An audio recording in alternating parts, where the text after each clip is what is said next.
Giant Trump baby could fly over London for president's visit.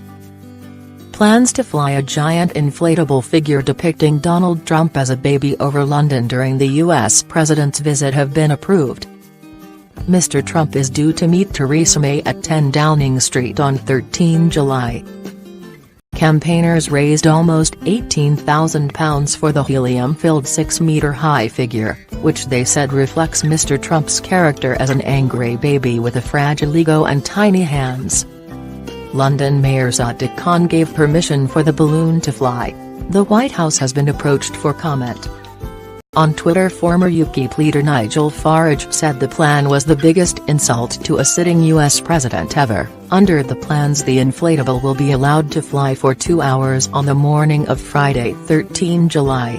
Leo Murray, who is behind the crowd-funded idea, said, "Mr. Trump really seems to hate it when people make fun of him.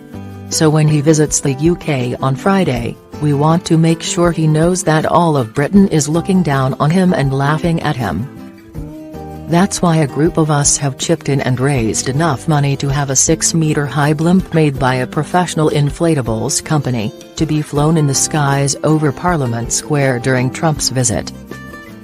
Mr. Murray said organisers initially didn't get off to the best start with the mayor's office over this, who originally told us that they didn't recognize Trump baby as legitimate protest. However, he said City Hall had rediscovered its sense of humor. Trump baby will fly. A statement on behalf of the London mayor said he supports the right to peaceful protest and understands that this can take many different forms.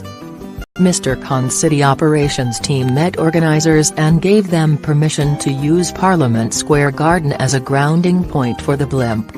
More than 10,000 people signed a petition calling for the inflatable to be given permission to fly, activists said.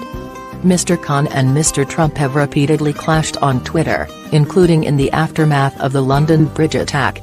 Before the figure can take off, campaigners will also need permission from the National Air Traffic Service, NATS, as the project constitutes a non-standard flight in controlled airspace, a spokesperson said. Because Parliament Square sits within restricted airspace, additional approvals are also needed from the Metropolitan Police. Max Wakefield, who is one of the people working on the project, said the group is confident it will obtain all necessary permits. He said the initial crowdfunding target was just £1,000, but this was reached within 24 hours. The extra cash will now be used to send the balloon on a world tour and hunt Mr. Trump wherever he goes, he added. The Met has been approached for a comment.